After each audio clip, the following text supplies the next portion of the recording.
चंदनपुर नाम के गांव में चंपा नाम की एक औरत रहती थी। पति, 2 बच्चे और एक बेटी, ऐसा उनका पूरा परिवार था। उसका पति श्रीधर पोस्ट ऑफिस में जॉब करता था। उसके कमाई से ही घर चलता था।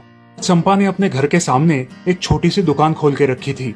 उससे उसे जो भी मुनाफा होता वो अपनी बेटी की शादी के लिए जमा करके रखती। ऐसे ही बहुत दिन बीत जाते हैं। अब बच्चे भी बड़े हो जाते हैं।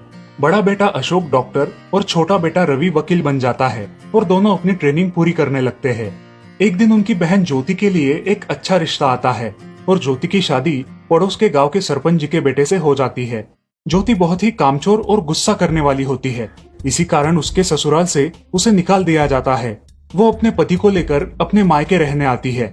अब चंपा का जमाई दुकान चलाता है और चंपा और ज्योति आराम से वहाँ रहती है। अरे ज्योति, जरा अपने कामचोर पति को कुछ काम करना क्यों नहीं सिखाती हो? कुछ काम का नहीं है वो। अरे हाँ माँ, उनके पिताजी ने तो उन्हें ही घर से निकाल दिया और हमारे माथे मर दिया। जाने दो, पति है। माँ और बेटी इसी तरह तानेबाजी करती रहती। अब बड़े बेटे अशोक की शादी उन्हीं के गांव के एक लड़की से करा दी गई, लेकिन उस लड़की से भी चंपा बहुत काम करवाती और वो बेचारी सासू माँ का आदर करके सब काम चुपचाप करती थी। एक दिन वो काम करके थक गई और एक जगह पर बैठ गई। ए कामचोर कमला, इतना सारा काम पड़ा है घर में, क्या वो तुम्हारा बाप आके करेगा? चलो उठ, काम कर।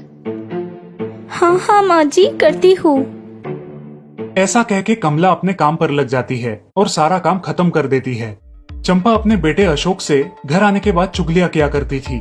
अशोक घर आकर कमला को बहुत भला बुरा कहता और कभी कभी तो उस पर हाथ भी उठाया करता था। ये सब रवि देखा करता था और रवि को बहुत बुरा लगता था। अशोक मारने आता तो रवि बीच में पड़ जाता और माँ बाप को डांटता था और वही झगड़ा खत्म हो जाता था। ऐसा बहुत दिन चलता रहा। रवि को रंजना नाम की एक लड़की बहुत पसंद थी, जो कि एक न्यूज रिपोर्टर थी। क्या तुम मुझसे शादी करोगी? मुझे तुम बहुत पसंद हो। हाँ, मगर रवि, तुम्हारे घर में तुम्हारी माँ का बर्ताव मुझे बिल्कुल पसंद नहीं है, इसीलिए पहले तुम इसका कोई हल निकालो। अरे रंजना, मैं हूँ ना तुम्हारे साथ, तुम्हें टेंशन की क्या बात है? मगर रवि, तुम भी अगर मुझे मारने पीटने लगे तो मैं तुम्हें कोर्ट में खींचूंगी। अरे हाँ बिल्कुल, वो तो तुम्हारा अधिकार है। अगले दिन रवि अपने घर में रंजना के बारे में बताता है। रवि की माँ चंपा उसे साफ मना कर देती है। रवि, तुम्हें कुछ समझ आता है या नहीं? अपनी बिरादरी की लड़की से शादी करो बेटा। इस घर में ये आखिरी शादी है और मेरे भी कुछ अरमान है बेटा। अजी, आप कुछ कहते क्यों नहीं? हाँ बेटा, तुम्हारी माँ सही कह रही है, तुम इसकी बात मान जाओ बेटा।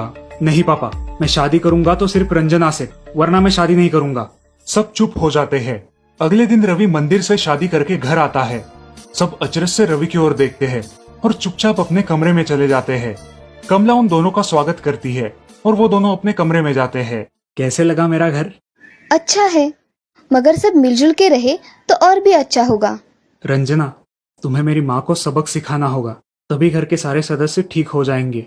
ठीक है रवि, जैसा तुम चाहो। अगले दिन रंजना अपने घर के मंदिर में पूजा करने जाती है। तभी रुको, मेरे भगवान के मंदिर में तुम मत आओ, जाओ यहाँ से। ये कहकर सास रंजना को वहाँ से भगा देती है और घर के किसी भी काम को करने से मना कर देती है। तब क्या माँ जी, आज से मैं इस घर की बहू हूँ। इस घर पे मेरा भी उतना ही अधिकार है जितना कि आपका।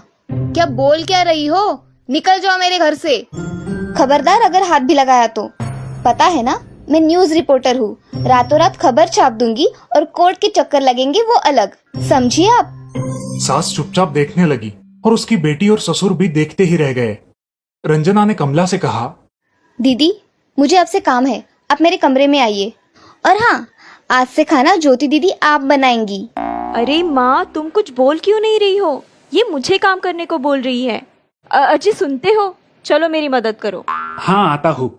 ज्योति किचन का काम करने चली गई और सास बाहर का काम करने लगी। रंजना कमला को लेकर अपने कमरे में गई और उससे कहा, कमला दीदी, आप कुछ कहते क्यों नहीं? आप चुपचाप सह लेती हो, उसका ये नतीजा है। अब देखो दीदी कैसे काम कर रही है। आप कुछ काम करती थी क्या शादी के पहले? नहीं रंजना, मगर अब घर से ही अपना खुद का कुछ व्यवसाय शुरू करने का सोच रही हूँ। बहुत अच्छे दीदी, अब आप किसी से मत डरिए, हम हैं आपके साथ। सच में किसी के साथ होने का कितना महत्व होता है।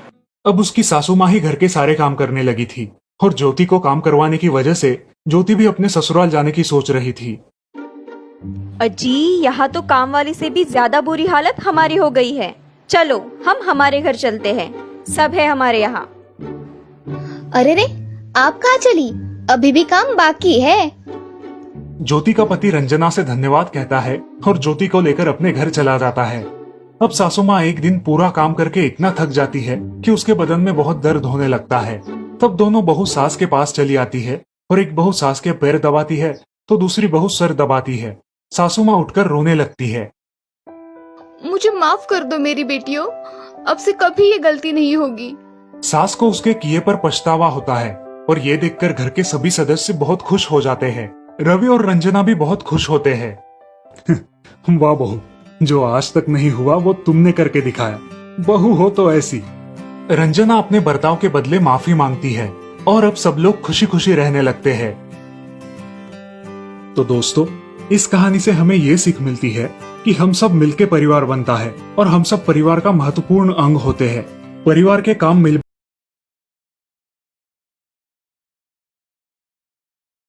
मुन्ना, किरण, श्रेयस और तुषार बचपन के जिगरी दोस्त थे। चारों के पिता बड़े बिजनेसमैन थे। पैसों की बिल्कुल भी कमी नहीं थी, लेकिन इनमें से किसी को पढ़ाई लिखाई में इंटरेस्ट नहीं था। खाना, सोना, इधर उधर भटकना, इसी में सारा दिन बिताया करते थे। आज की मूवी तो सुपर कूल थी यार। क्या स्टंट किए हैं ऋतिक ने, वाओ। हाँ, मैं भी सोच रहा हूँ पापा को पटा के एक फिल्म प्रोड्यूस कर दूं।